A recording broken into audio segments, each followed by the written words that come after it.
How's it going, folks? I am Matt, and this is Photosynthetic. Welcome to another episode of Meet the Industry. Today, we're featuring Oak and Earth Creations, and joining me from Oak and Earth are Tom and Michelle. Guys, welcome. Hello, thanks for having us.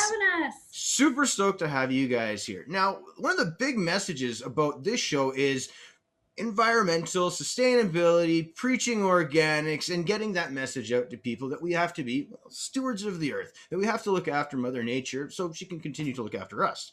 Now, when I found you guys actually on Reddit, I was just thinking, oh man, these guys are perfect. They're environmentally minded. They're using good, sustainable practices. And I figured it'd be great to have you on the show to talk about what you're doing, how you're doing it, and more importantly, why. So, Tom and Michelle, let's get started. Oak and Earth Creations. That name to me, it really artfully captures the idea of nature intertwined with crafting. Tell me how you came up with the idea to start this business and where that name came from. Yeah, so when we first had our design, we wanted to incorporate a wood collar for the ice catch. Okay. And that's where the oak came in, was the wood part of it. And then the ceramic body is made out of clay. So that's where the earth came into effect. Okay. And kind of got lucky that with Oak and Earth Creations, we kind of have the THC in the middle there too. So that kind of like a fun little thing on the little twist on the name. Too cool. So the product specifically, of course, you craft pipes that would be good for, enjoying tobacco or perhaps other flower out of. And, the idea then is these are built with sustainability in mind. Let's talk a little bit about the process that you guys go through in building these things. You want to take this one? Yeah, sure. So the process for us is kind of interesting. Everything is done in-house, minus the glass. And so in-house, we mix our powders. So the clay materials that come together, we've got ingredient lists, we do that up, and then we mix that, move it on over, we pour the molds come out, we go back to them. Then that's where kind of like the artist comes into play and the people, where we start to kind of like shave them off, fix them up, start to make them into their full piece. Right. And then it gets into the kiln again, and it comes out, it gets another look, gets more love and attention by putting on the color that they all are going to get. Mm-hmm. And then also the glaze goes on at that point. Yeah, so there's a couple different stages with when you incorporate the kiln. So when you pour the slip, which is the clay, into the molds, okay. After a period of time, it will develop a shell in the mold. And what you'll do, so let's say it's roughly an hour to 2 hours, it'll sit in the mold, and you'll pour the excess out. And afterwards, you would let that dry for, again, roughly an hour. And what will come out is 1 to 3 hours, I should say, actually. Right. As you'll get is an actual the bong, and that will sit for another day. And after a day, I will do the cleanup, kind of polish it up, make it look pretty, and that will get thrown into the kiln for the first firing, which is a bisque firing. Right. So basically, you start off with the mold, you fill it with a liquid sort of clay, and let that sit for a little while. Yeah. That comes out, and then you fire it from there. And afterwards, what will happen is the next day, I will take out the bong or the pipe, and I will start the glazing process. And so that's when you get kind of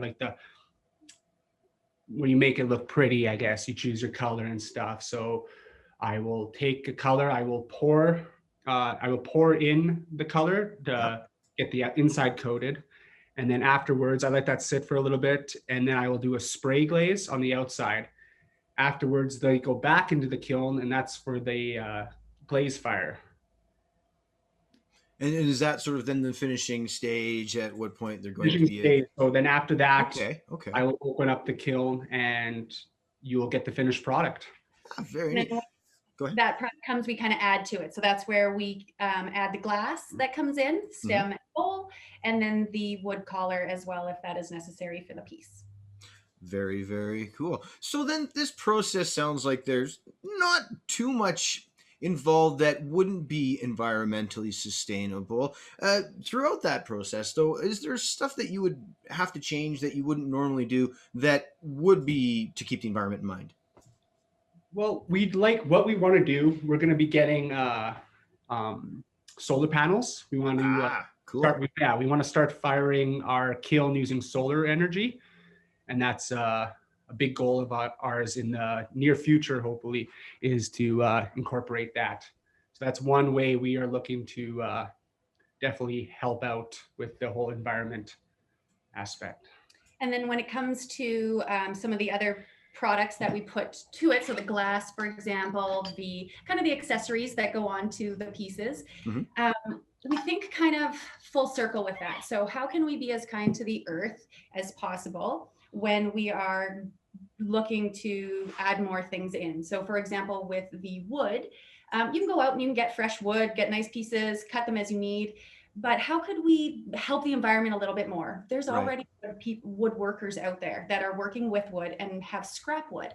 Maybe we can grab onto that reclaimed wood. So for now, we've gone with a company out in Ontario that is a wood turning company, and what would otherwise be landfill for them becomes fresh product for us. So it keeps that actual wood away from being garbage. Perfect. Yeah. Yeah, get used to it. That one in particular is a nice one that we get to see every day. Oh, that's a great one. What about your packaging? I know you guys aim to be environmentally responsible with your packaging. Yeah, with the packaging is a is a fun little beast. Yeah. Lots of research to do. There's lots of options out there, but we want to remain as local as possible for the environment's sake. Just to make sure things don't have to travel in a plane over an ocean just to get to us for perhaps a piece that's small or big, or it doesn't really even matter the size, just the sheer travel it takes to get to us.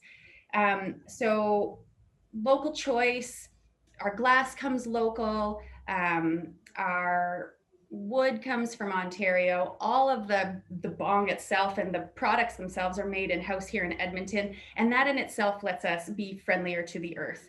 So with the packaging, for example, when we're looking, lots of options, but let's choose local. How does it not have to travel as far? We're going to be looking for unbleached. We don't want really the bleaching agent going in there. We want recyclable. So if it's already been taken from recycled products, that's always a great thing for us. Yeah. Biodegradable as well, that full life cycle for the packaging. And then that's pretty much the criteria that we kind of look at for the packaging themselves.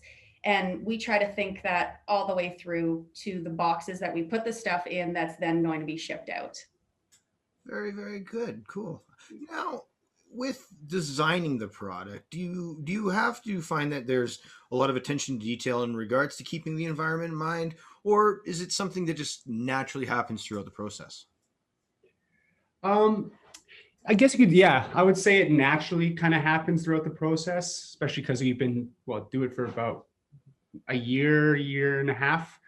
Kind of have an idea on how we can incorporate the environment into it, and yes, be responsible. Yeah, the one thing that I really like about it is the fact that ceramics was chosen for the business base. Mhm. And ceramics in general, when you think about expanding on it, is very earth friendly. Especially when you come up with an idea Absolutely. and put it together and take a look before you even throw it into the kiln. Take a look at that almost, I guess I could call it a prototype, Mhm. and see if you're happy or not with it. If you're not happy, you can just push that back down together and start out fresh, as Reuse it. opposed to putting Absolutely. it out and it's useless. Well, and the neat thing about the final product too, if it breaks, it's not waste. It can go back into the earth. Terra preta. I'm not sure if you're familiar. The Mayans. It's a way that they would do their soil. They would add biochar, carbonized wood, and broken pieces of pottery into the soil, and that helped form this magnificent living earth that they could grow tremendously from. Absolutely. Fascinating. So very small chunks to kind of add more. Absolutely. Aeration and surface area for the microbes to live on and, produce what they need to for the plants. Like I said, fantastic system, sustainability. Absolutely. So your products themselves, let's talk about them, the different models that you have, and well, maybe which one's your favorite. let you take the lead on this. All right. So products that we have, our kind of lineup consists of the Mahuta Bong, our kind of table topper, top shelf choice. We also have our Sherlock pipe, and as well as our leaf, and a couple of stone pipes as well.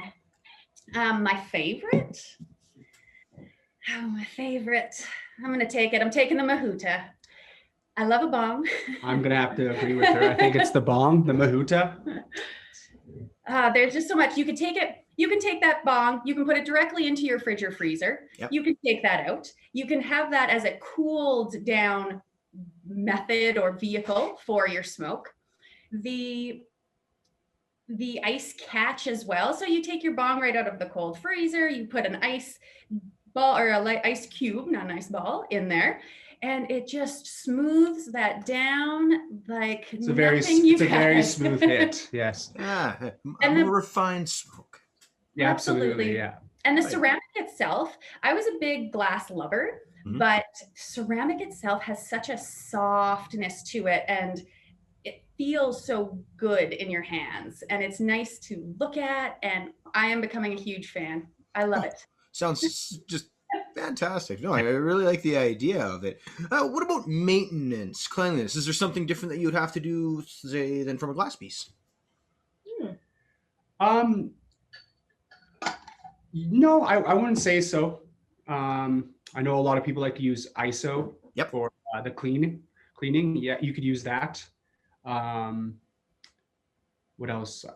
Have you ever? Very similar to glass, like almost, right. I wouldn't even say there really is a difference. There might be, I would always look if you're buying cleaners or all-purpose cleaners or something from something else, just take a look. Does it have ceramic in there? Just like glues, when somebody's making something, there's going to be things it's made for and materials it's not made for. So maybe out in the industry of cleaners, there's something that wouldn't fit for the ceramic that would fit for glass, but generally the practices between both can be applied. Yeah, stick to what you're used to in cleaning. And it can just be thrown right into a dishwasher as well if you'd like. So sometimes with the glass ones have a little bit too much intricacy. Yeah. Love to be thrown into a dishwasher like that. Right. So simple design, easy to clean, works with sort of whatever you want to put into it. Sounds like a great product.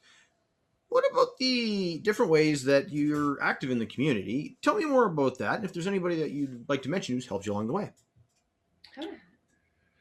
Oh, well, we've got in touch with a few local artists, and they've have actually done their own art on bongs, and we are auctioning those off for charities. Oh, that's great. What kind of charities? One mainly that we like to work with is One Tree Planted here in Canada. They have a national greening program to help put trees back in that we use for toilet paper, and that kind of thing. That one's one of the major partners that we work with for charities here in the country. Sounds like an absolutely noble cause. Get trees planted, pull that carbon back out of the air and put it where it needs to be in the soil.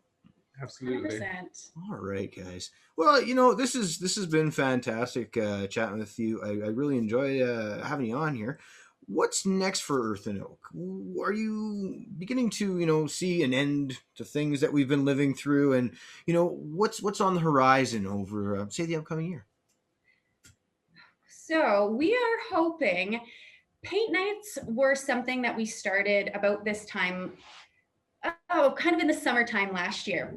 But because of kind of what's going on in the world and the gatherings not being as awesome as they used to be, just for bread and things, we would like to get back to doing the paint nights. It is such a fun, community-friendly event where we take our bisque products, and just like we have artists painting their own art on our products as well, this gives anybody an opportunity to be able to use that as a canvas.